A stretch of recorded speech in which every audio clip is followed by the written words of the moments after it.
করবে, সন্তানের পাখানা ধরে বলবে, বাবা রে আজকে তুই আমাকে কোন জায়গায় রেখে যাচ্ছিস? আমি ভালো ভালো কাঠ ছাড়া ঘুমাতে পারি না, ভালো ভালো বিছানা ছাড়া ঘুমাতে পারি না, তুই যে আমাকে আজ এমন ঘরে রেখে যাচ্ছিস রে বাবা। তুই কি জানিস এই ঘরে কোনো জানালা নেই, এই ঘরে কোনো দরজা নেই, শোয়ার মতো একটা খাট নেই, একটা বিছানা নেই, এত কষ্টের মধ্যে আমি থাকবো কেমন করে?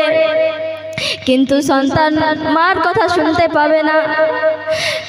সন্তান তার মায়ের কথা না শুনে কবর থেকে উঠে আসবে, মুর্দারকে যেন কবরের মধ্যে রাখা হবে, সেই কবরের মধ্যে রেখে সকলে মিলে চলে আসবে, সকলে মিলে দোয়া করবে, তার সন্তান দোয়া করবে, তার মা দোয়া, তার বাবা দোয়া করবে, তার স্বামী দোয়া করবে, মসজিদের ইমাম দোয়া করবে, জানাজার সকল মানুষ তার জন্য দোয়া করবে, তার সন্তান দোয়া করবে, মায়ের জন্য কান্দা কান্দা যেন দোয়া করতে থাকবে।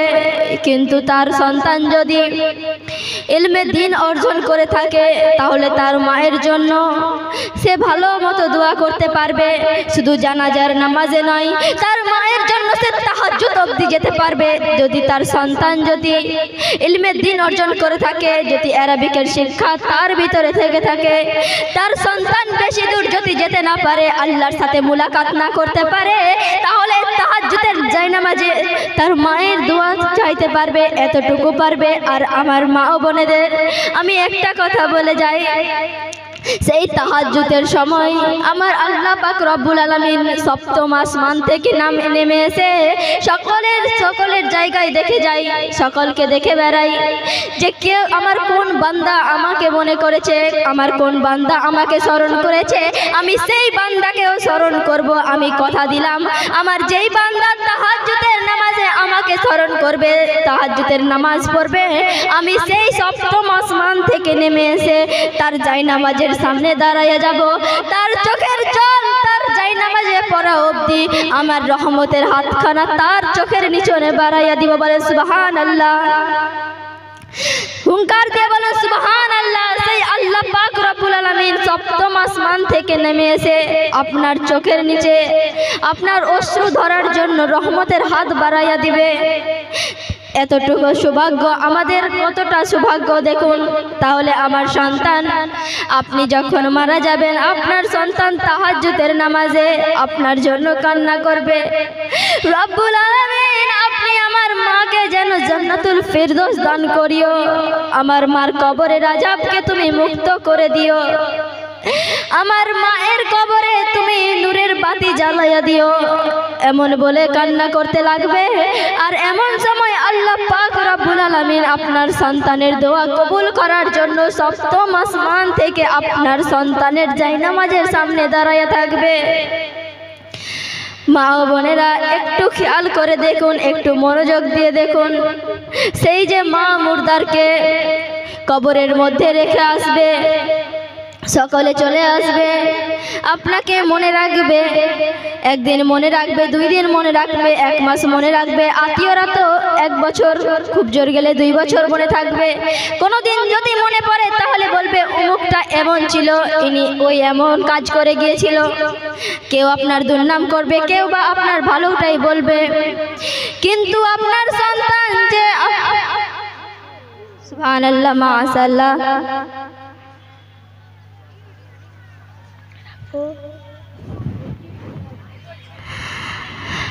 সেই আপনার সন্তান আপনাকে কোনোদিনও ভুলতে পারবে না যদি তার ভিতরে তার মায়ের প্রতি ভালোবাসা থাকে।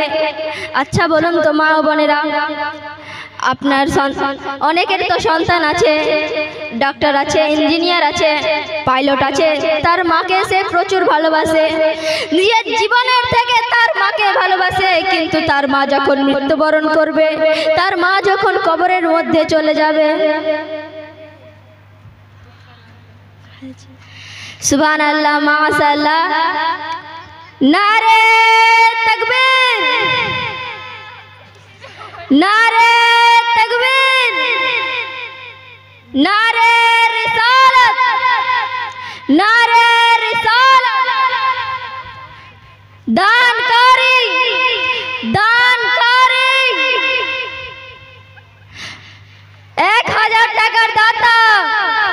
বলুন সুবহানাল্লাহ। নারে তাকবীর, নারে রিসালাত।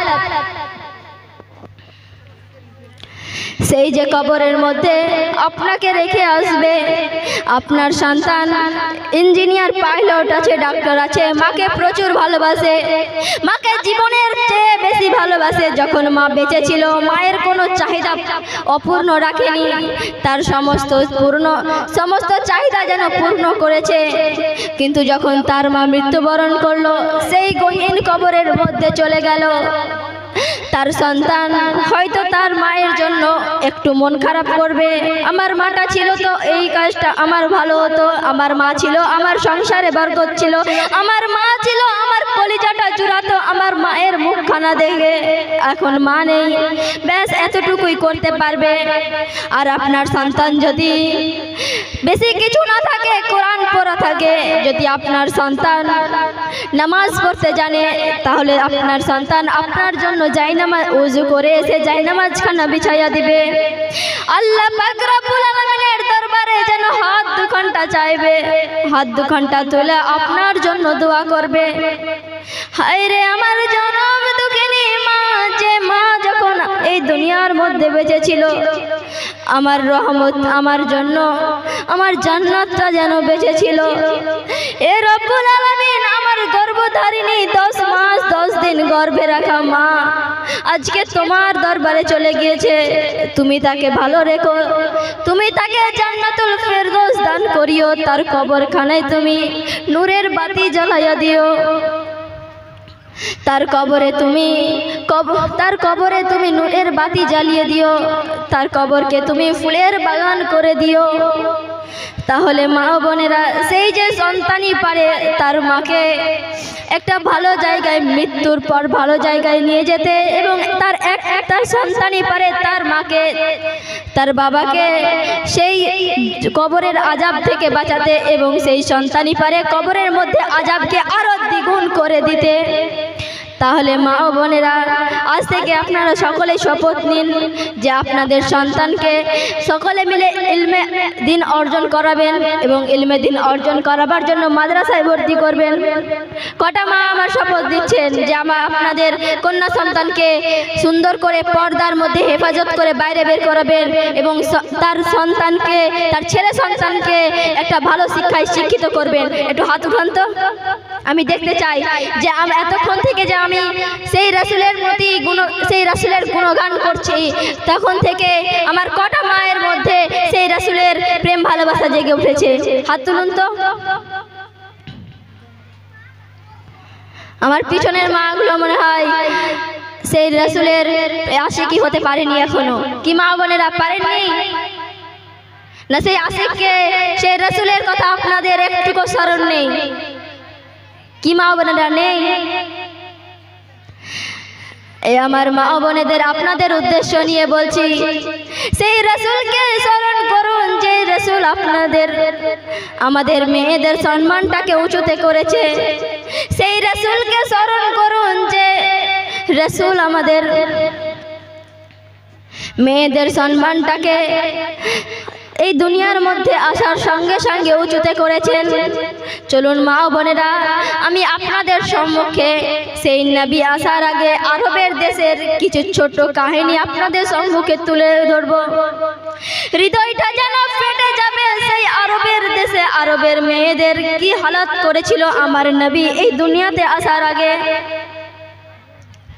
যখন আমার নবী এই দুনিয়াতে প্রেরণ হয়ে আসেননি, যখন আমার নবী এই দুনিয়ার মধ্যে আবির্ভূত হননি, তখন আরবের দেশে আরবের মেয়েদেরকে যদি কারো ঘরে, আরবের দেশে কারো ঘরে যদি কন্যা সন্তান জন্ম নিত, তাহলে তাকে জিন্দায় দাফন করে দিত, তাদের জিন্দায় মেরে ফেলে দেওয়া হতো, পাথর চাপা দিয়ে দিত।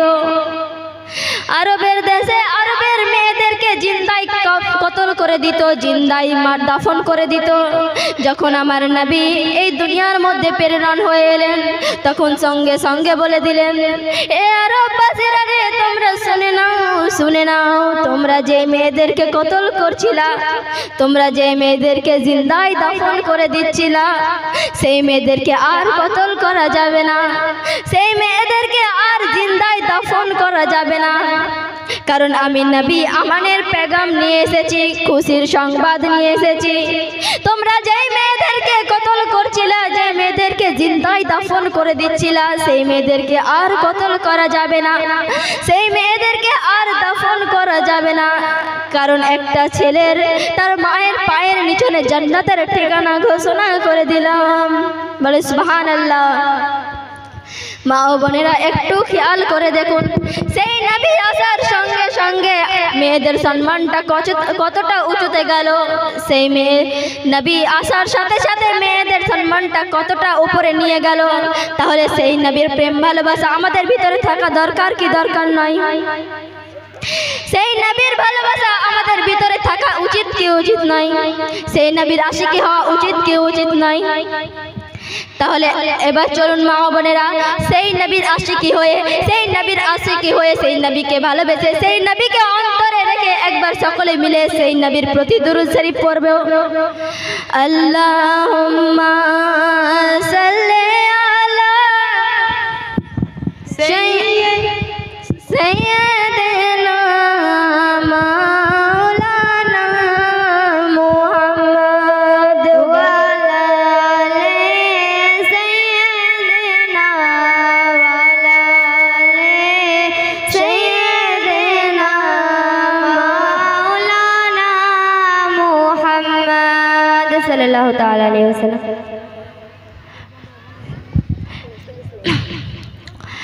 প্রিয় নবী, মায়ার নবী, প্রিয় নবী, মায়ার নবী। চলুন মা বোনেরা, আপনাদের সম্মুখে আমি একটি ছোট ছোট আমলের কথা বলে যাই। আপনারা সকলেই চান এই দুনিয়াতে থেকে জান্নাত দেখব। বলেন কটা মা বোন আমার চান যে দুনিয়াতে থেকে জান্নাত দেখব? হাত তুলুন তো। জান্নাতের দরজায় চুমুন খাবো, কটা মা বোন আমার চান?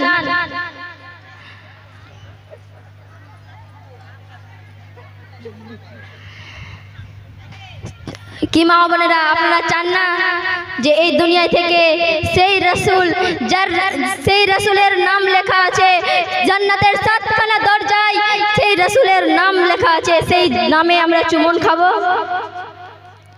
বলুন চান কি চান না? চলুন মা বোনেরা, আমি আপনাদের সম্মুখে সেই ছোট্ট আমলটি বলে যাব যে এই দুনিয়ায় থেকে সেই জান্নাতের দরজায় চুমুন খেতে পারবো। আজকে এই বর্তমান যুগে অনেক মা বোন আছেন, অনেক মা বোন আছেন যারা স্বামীর নাম ধরে ডাকেন। কথা বলেন ঠিক কিনা? এখন এটা ফ্যাশন হয়ে গেছে বর্তমান যুগে। ছোট্ট ছোট্ট মেয়ের বিয়ে দিয়ে দিচ্ছেন, স্বামী ছোট, স্ত্রীও ছোট, নাম ধরে ডাকে। বলে ডাকে কি ডাকে না? আর আমার নবী বলেছেন স্ত্রী যদি স্বামীর নাম ধরে ডাকে তাহলে সেই মেয়ে হলো বিয়াদব। আর সেই বিয়াদব মেয়ে যদি কোনো সংসারে যায়, সেই বিয়াদব মেয়ে যদি কোনো সংসারে বউ হয়ে যায়, তাহলে সেই সংসারটাকে জ্বালায়া পোড়ায়া তছনছ করে দেবে, জ্বালায়া পোড়ায়া তছনছ করে দেবে। সেই বিয়াদব মেয়ে কোনো সংসারে গেলে সংসারটা যেন ভালো মতো টিকবে না। আপনারা কি প্রমাণ চান যে এরকম স্বামীর নাম ধরে যে ডাকবে সেই বাড়িতে রহমত হবে না, সেই বাড়িতে শান্তি থাকবে না? বলেন প্রমাণ চান? চলুন আপনাদের আমি প্রমাণ দিতেছি। আল্লাহর নবীর এক সাহাবা, নাম তার আকলিমা। সে একদিন বিবাহ করে আসিল। এখন বর্তমান যুগে এরকম মেয়ে সকলেই খুঁজে, দেখতে সুন্দর, টাকা পয়সা বড় লোকের মেয়ে খুঁজে। আর আকলিমা বিয়ে করেছিল একজন চেয়ারম্যানের মেয়েকে। আকলিমা চেয়ারম্যানের মেয়েকে বিয়ে করে যেন ঘরের মধ্যে নিয়ে এলো। বিয়ের কিছুদিন পর শাশুড়ি মা ডাক দিয়া বলতেছে, ও বৌমা, তুমি যে বেপর্দা হয়ে চলাফেরা করো, এটা আমাদের শরীয়তে নেই, এটা আমাদের ইসলামে নেই। বৌমা, তুমি যে নামাজ পড়ো না, বেনামাজি হয়ে সিরিয়াল দেখো, এটা আমাদের ইসলামে কোনো জায়গায় লেখা নেই। বৌমা, তুমি একটু পর্দা করো, তুমি একটু নামাজ পড়ো, তুমি একটু নামাজ কায়েম করো। উল্টায়া বউ জবাব দিচ্ছে কি, আপনি বেশি আমাকে জ্ঞান দিতে আসবেন না, আমি হলাম চেয়ারম্যান পরিবারের মেয়ে, আমার বাবা আমাকে কোনোদিনও নামাজ পড়ার কথা বলে নাই, আমার বাবা আমাকে কোনোদিনও সিরিয়াল দেখতে বারণ করে নাই, আর আপনি আজকে আমাকে বারণ করছেন। এরকম করে শাশুড়ি বৌমাতে কথা কাটাকাটি করতে করতে যখন ছেলে বাড়িতে আসে, বউ দৌড়াইয়া গিয়া ছেলের কাছে গিয়ে বলে, ওগো প্রাণের স্বামী, তোমার সাথে মনে হয় আর আমার বেশি দিন থাকা চলবে না। বউ মানুষ তো একটু বেশি বাড়িয়ে বলতে হবে, বলে, স্বামী, তোমার সাথে মনে হয় আমার আর বেশি দিন থাকা হবে না, তুমি ভালো থেকো। স্বামীর স্ত্রীর মুখে এমন কথা শুনে স্বামী যেন হতমত হয়ে গেলেন। তাকে জিজ্ঞাসা করে, তোমার কি হয়েছে? বলতেছে, তোমার মা, আমার শাশুড়ি আমাকে যেন বলতেছে, সারাদিন গাল দিচ্ছে, সারাদিন খ্যাচ খ্যাচ করতেছে, আমার এগুলো ভালো লাগে না। বলে, করেন কি করে না? আজকে 99% বাড়িতে এরকম হয় কি হয় না? শাশুড়ি বৌমাতে ঝগড়া লাগে কি লাগে না? এই যে বৌমা তার স্বামীকে বলে দিল, আমি তোমার সাথে বেশি দিন থাকবো না, আমি ডিভোর্স নিয়ে নেব।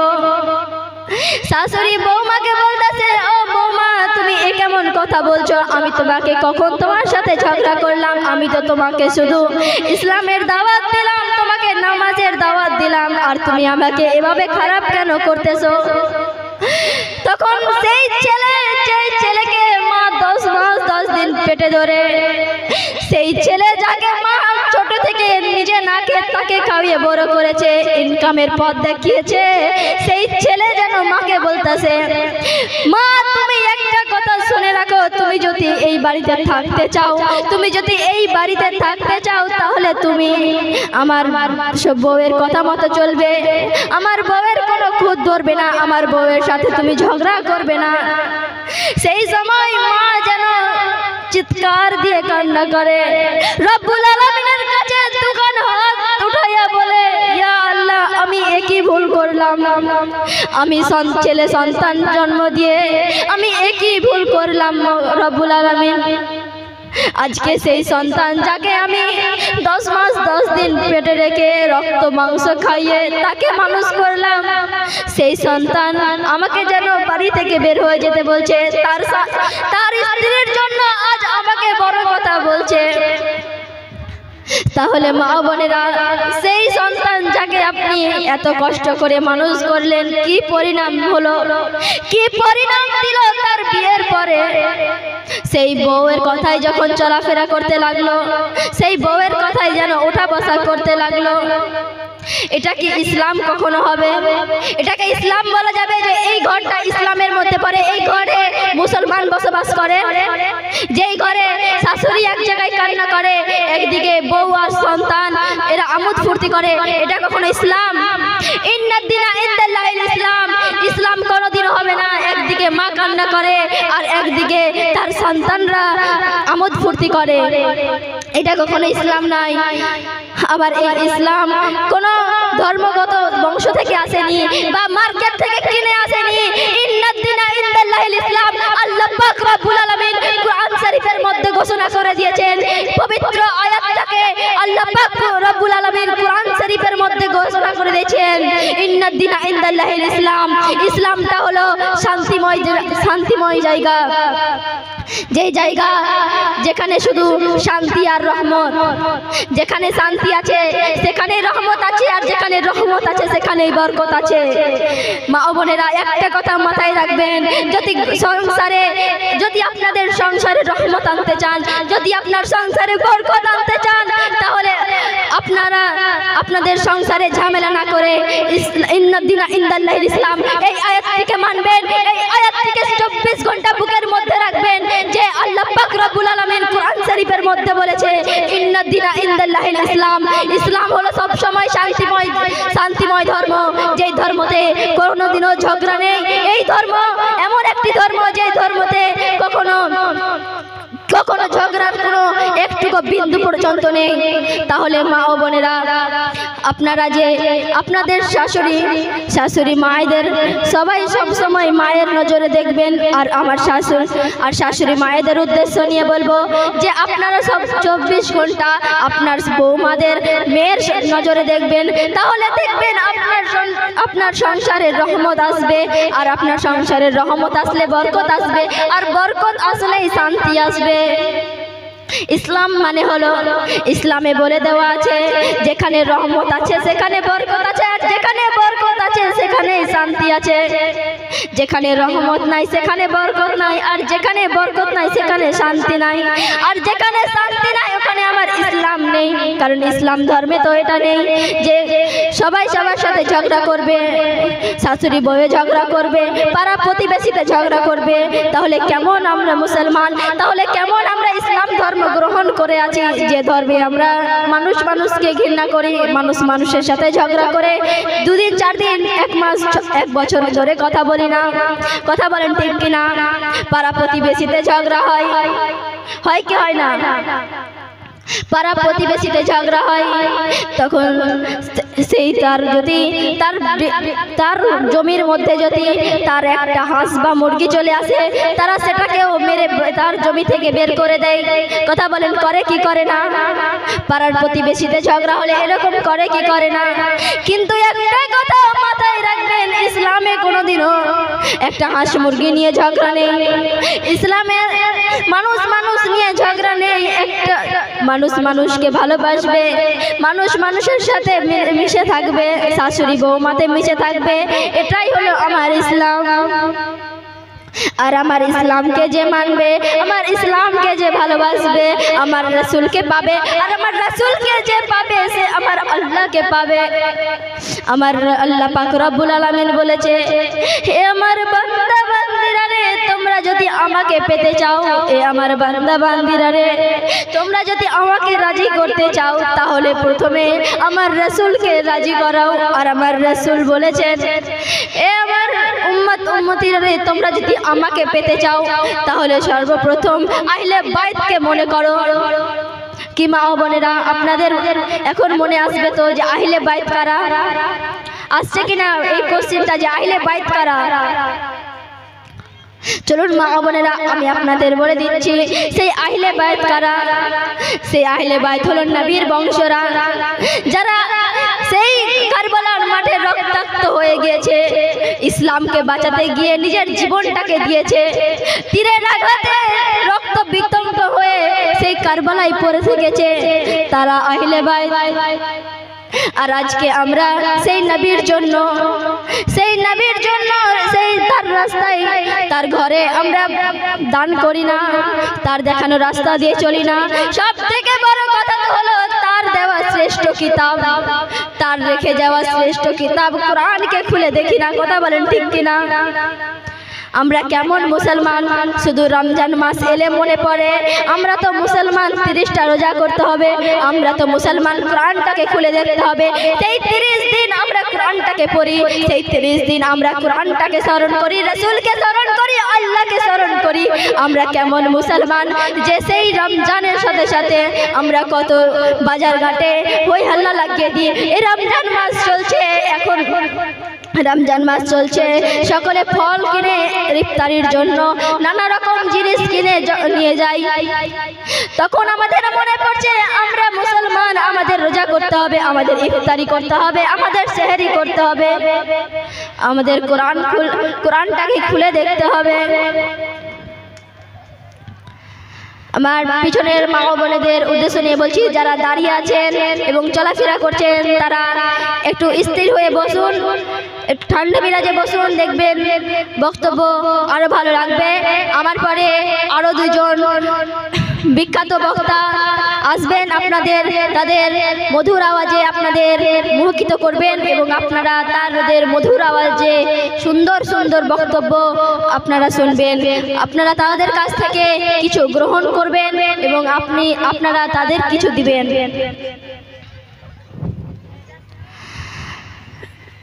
যারা দাঁড়িয়ে আছেন মা বোনেরা তারা একটু বসে যাবেন।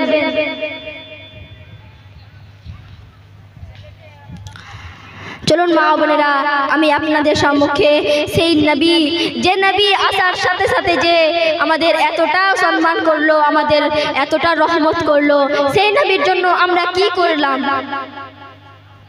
আমরা সেই নবীর জন্য কি করতে পারলাম, এত বড় হয়ে গেলাম, সেই ছোট থেকে যে এত বড় হলাম, নবীর জন্য কি করেছি আর কি বা করব ভবিষ্যতে তা তো আমাদের খেয়াল নেই। তা আমাদের খেয়াল নেই, আমরা ভুলে গেছি সেই রাসূলকে, আমরা ভুলে গেছি তার আল্লাহকে, আমাদের আল্লাহকে। আমার আল্লাহ পাক রব্বুল আলামিন বলে, আমাকে খুশি করতে হলে আমার রাসূলকে আগে মানাও, আর আমার রাসূল বলে আমাকে যদি পেতে চাও তাহলে আহলে বাইতকে আগে রাজি করাও। আহলে বাইতের সম্পর্কে জানো, আহলে বাইতকে তাদের সম্পর্কে জানো। আর আহলে বাইত তো হলো যারা ইসলামের জন্য কারবালার ময়দানে রক্তাক্ত হয়ে গেছে, আহলে বাইত তো হলো তারা। তাহলে ভাবুন সেই নবীকে আহলে বাইতরা কতটা ভালোবাসতো। চলুন মা ও বোনেরা, আমি আমার নবীর যুগে একটা ছোট্ট যুদ্ধের কথা আপনাদের সম্মুখে তুলে ধরি। এক সময় আমার নবীদের ইহুদিদের সাথে যেন একটা ঝামেলা হয়েছিল। সেই ঝামেলাতে কারবালার ময়দানে যুদ্ধের জন্য সবাই প্রস্তুতি হয়েছিল, যুদ্ধ মিডিলে এসেছিল। এমন সময় যেন একটা ইহুদি এমন করে তীর চালিয়েছিল, হযরতে বিলালের চোখে এসে লেগেছিল, চোখখানা যেন পড়ে জমিনের মধ্যে পড়ে গিয়েছিল। এবং আমার রাসূল মুস্তাফা মুহাম্মদ মুস্তাফা সাল্লাল্লাহু তাআলা আলাইহি ওয়াসাল্লামকে তারা কতটা ভালোবাসতো, তার পায়ে একটা কাঁটাও লাগতে দিত না। আমার মুহাম্মদ মুস্তাফা সাল্লাল্লাহু তাআলা আলাইহি ওয়াসাল্লামকে মিডিলে রেখে চারদিকে যেন সাহাবারা ঘিরে নিয়েছিল, তীরটা এসে লেগেছিল হযরতে বিলাল রাদিয়াল্লাহু তাআলা আনহার চোখটা যেন জমিনে পড়ে খুলে পড়ে গিয়েছিল। এমন সময় আমার রাসূল মুহাম্মদ মুস্তাফা সাল্লাল্লাহু আলাইহি ওয়াসাল্লাম চোখখানাকে জমিন থেকে উঠালো এবং তার থুতু মোবারক দিয়ে আবার বিলালের চোখে লাগাইয়া দিল। বিলাল বলতেছে, ইয়া রাসূলুল্লাহ, আপনি আমার চোখে কি লাগাইয়া দিলেন? বলে, কেন? বলতেছে, আমি যে আমার চোখ দিয়ে যা স্বাভাবিক দেখতে পেতাম, আগে যেভাবে স্বাভাবিক জিনিস দেখতে পেতাম, এখন আমি তার দ্বিগুণ দেখতে পাচ্ছি। মনে হচ্ছে আমি এক শহর থেকে আরেক শহর দেখতে পাচ্ছি। বলে, সুবহানাল্লাহ।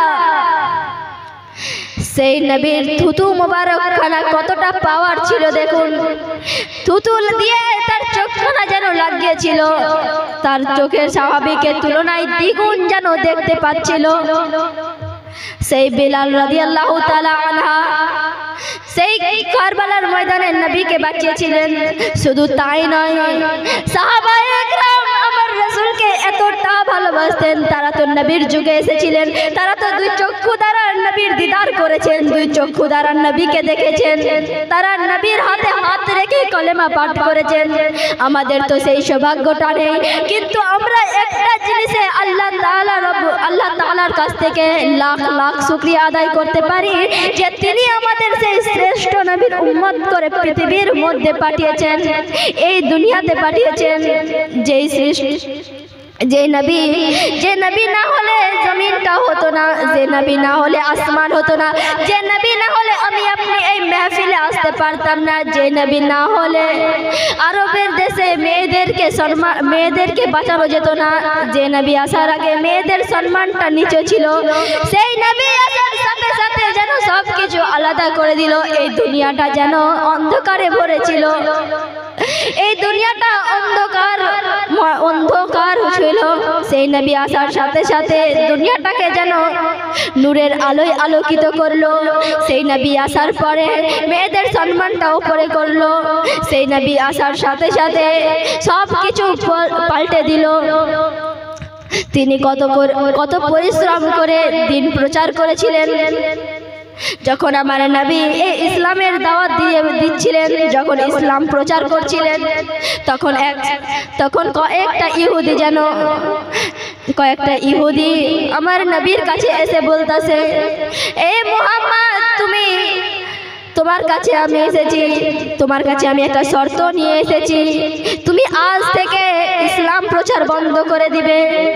তুমি আজ থেকে ইসলাম প্রচার বন্ধ করে দিয়ে তুমি যদি ইসলাম প্রচার বন্ধ করো, তাহলে আমি কথা দিচ্ছি এই আরব শহরে, এই মক্কা শরীফের যতগুলো মেয়ে, সব থেকে যেটা সুন্দরী তোমার পায়ের নিচে এসে হাজির করব। আর আমার নবী বলেছিলেন, সুন্দর মেয়ে তো কি কথা, আমার ডান হাতে চন্দ্র আর বাঁ হাতে সূর্য এনে দাও, তবু আমি আমার ইসলাম প্রচার থেকে এক পাও লড়ব না, এক পাও হিলব না। তো সুন্দরী মেয়ে তো দূরের কথা, তাহলে বাবুন মা ও বোনেরা, সেই নবীর চরিত্রটা কতটা ভালো ছিল, কতটা সুন্দর ফুলের মতো ছিল। আর আজকে নুপুর শর্মা, কিছুদিন আগে নুপুর শর্মা বলেছিল নবীর চরিত্র খারাপ। আরে ওই তো গাধি, সাধারণ একটা মহিলা কি করে জানবেন নবীর সম্মান নিয়ে, নবীর সম্মানটা কিরকম ছিল, নবীর মানুষ সম্মান কেমন ছিল, নবীর চরিত্র কেমন ছিল।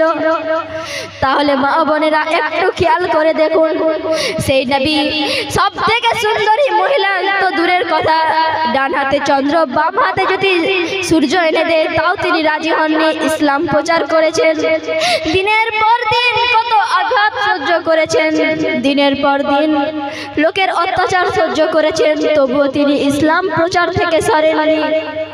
আর আজকে আমরা তারই উম্মত হয়ে যে আজকে ইসলামটা বেঁচে আছে, তার কোনো আমরা মর্যাদাই দিই না। তার ওসিলায় যে আমরা এই দুনিয়ায় এসেছি সেটাই তো ভুলে গেছি। তো তার দেখানো রাস্তায় কি চলবো এবং তার দেখানো পথেই বাকি দেখবো।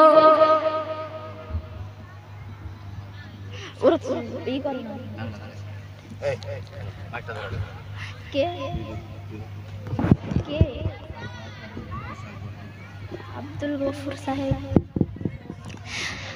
সুবহানাল্লাহ, মাশাআল্লাহ, নারে তাকবীর, আল্লাহু আকবার, নারে তাকবীর, আল্লাহু আকবার, নারে রিসালাত, ইয়া রাসূলুল্লাহ, নারে রিসালাত, ইয়া রাসূলুল্লাহ, দানকারী জিন্দাবাদ, দানকারী জিন্দাবাদ, 1000 টাকার দাতা জিন্দাবাদ, আব্দুল গফুর সাহেব জিন্দাবাদ, আব্দুল গফুর সাহেব জিন্দাবাদ, দানকারী জিন্দাবাদ, নারে হায়দারি, আল্লাহু আকবার, নারে হায়দারি, ইয়া আলী, নারে তাকবীর, আল্লাহু আকবার, নারে রিসালাত, ইয়া রাসূলুল্লাহ।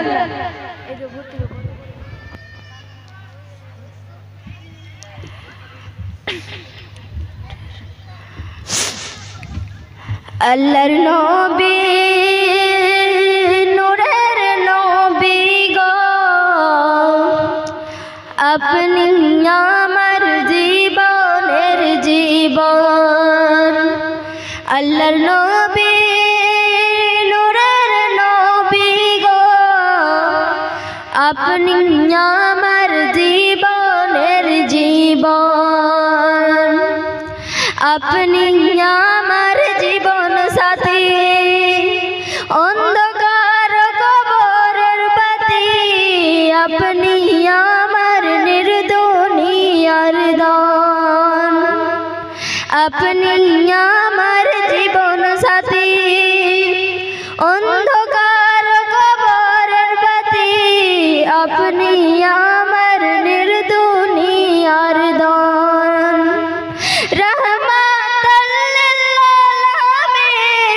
আপনি উম্মতের জামিন, গুনাহগার উম্মতের আপনজন। আল্লাহর নবী, নূরের নবী গো, নির্দুনিয়ার দান দেখে আপনার মাঝে যা ভাগবতী হাই খাতি যা সপে দিল জীবন আর যৌবন দেখে আপনার মাঝে যা ভাগবতী হাই খাতি যা সপে দিল জীবন আর যৌবন মানত ধুলত যা ছিল চরণে সব সইপা দিল আপনারে বানাইল আপন আল্লাহর নবী নূরের নবী গো আপনি আমার নির্দুনিয়ার দান দেখে হযরত বিল্লাল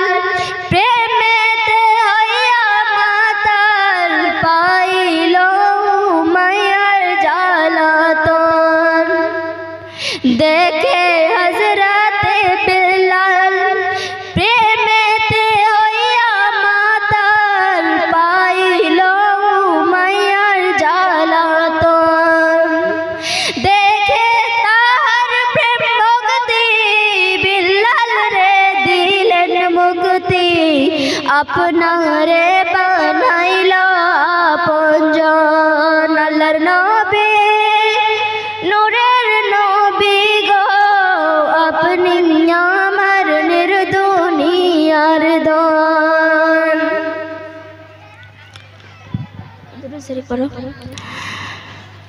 চলুন মা ও বোনেরা আমি আপনাদের সম্মুখে একটি ছোট্ট ঘটনা তুলে ধরি হযরতে বিলালের বিবাহের একটা ছোট্ট ঘটনা আপনাদের সম্মুখে তুলে ধরি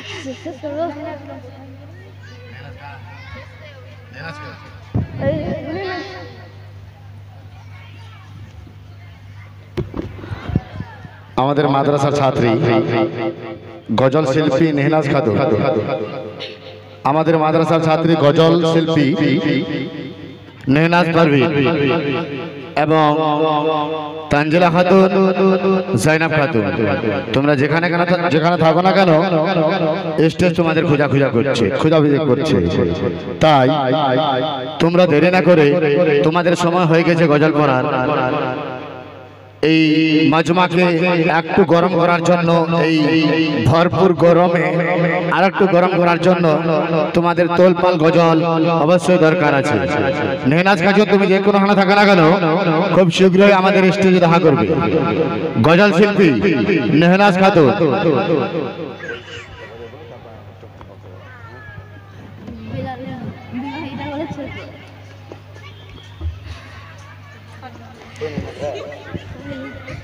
নেহনাজ খাতুন গজল শিল্পী নেহনাজ খাতুন তুমি যেখানে থাকো না কেন স্টেজ তোমাকে খুঁজছে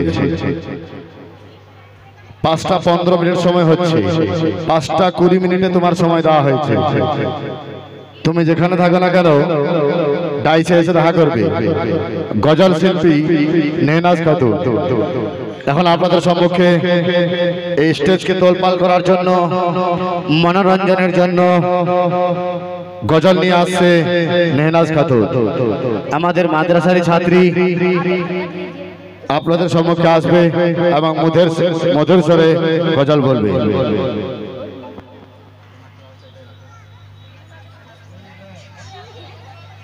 দরুদ পড়ো